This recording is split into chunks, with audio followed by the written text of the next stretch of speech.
This is the story of a river which begins life on the frozen expanse of the Tibetan Plateau. Considered the fourth most important river in Asia, its source was, however, discovered just 6 years ago by the French writer and explorer Michel Peissel.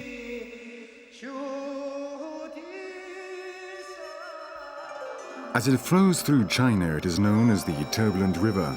It then enters Laos, where it's called the Mother of Waters, while for the Cambodians, it is simply the Great Water. Finally, in Vietnam, at the point where it flows into the South China Sea, it becomes the Nine Dragons. This is the story of the Mekong River as it crosses the countries of Southeast Asia, a region full of legends and forgotten cities, lost empires whose remains have survived to the present day, and tribes hidden in the depths of the jungle. But it is also a land scarred by the horrors of human savagery.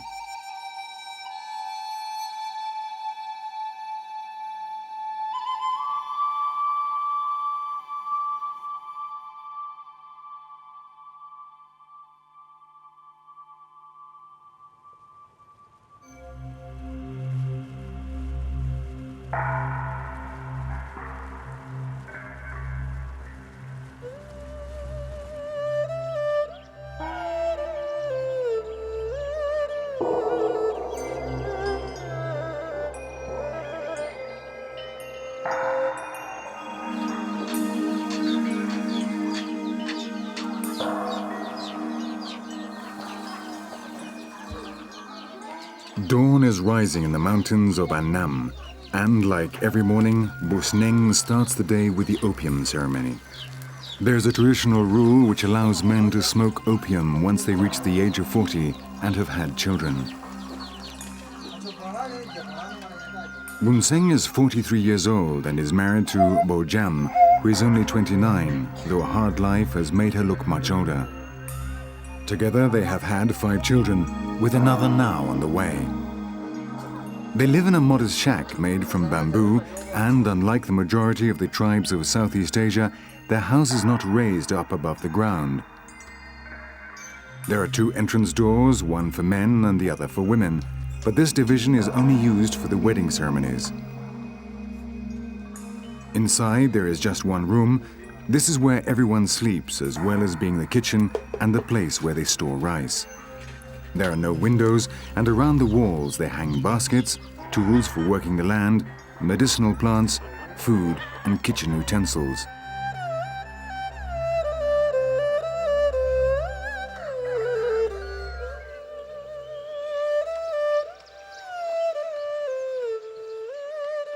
Busneng and his family live in Salebe, a small village in the north of Laos, very close to the border with China.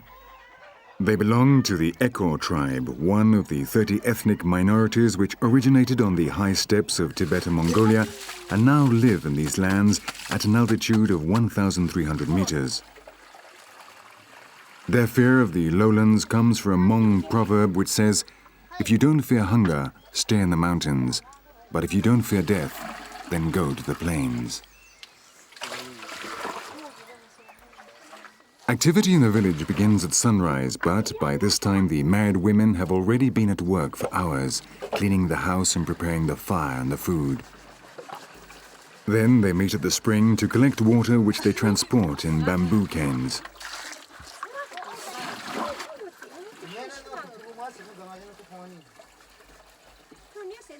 Twice a day, Bojam has to walk the 3 kilometers from the spring to the village, carrying on her back a weight of over 50 kilos.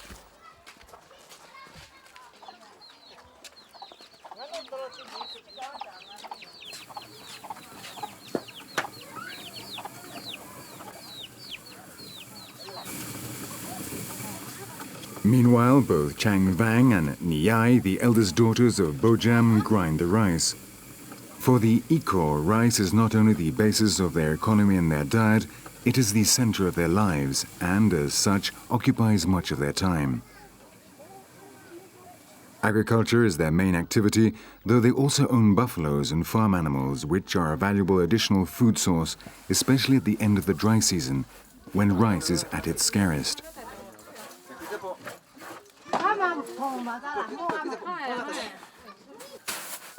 But today is not just any day in Salebe.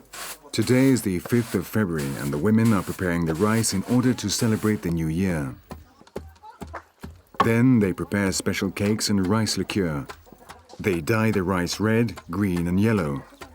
Red represents raw meat, blood and the dragon. The green rice represents the crops, including rice itself, while the yellow represents all other foods. Every home prepares this 3-colored rice, which will be offered to the family spirits. Another important element in the Ekor culture is the ornaments they wear on their traditional costumes and which both men and women use every day. These are made from cotton, dyed indigo and different shades of blue. The women's costumes are decorated with complicated embroidery and the half-piastre coins of Indochina, and they also wear earrings, bracelets and chokers of rigid silver made by the silversmiths in nearby Yunnan.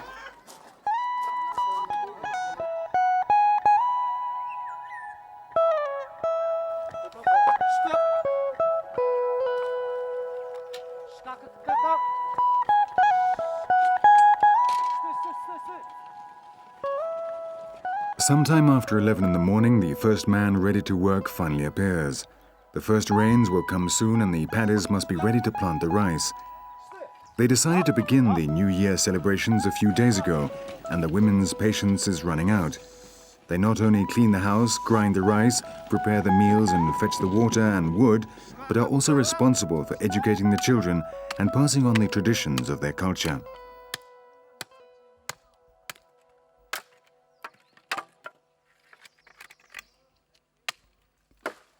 The Ekor are very respectful of the environment and only cut down trees to make new rice fields when a couple gets married.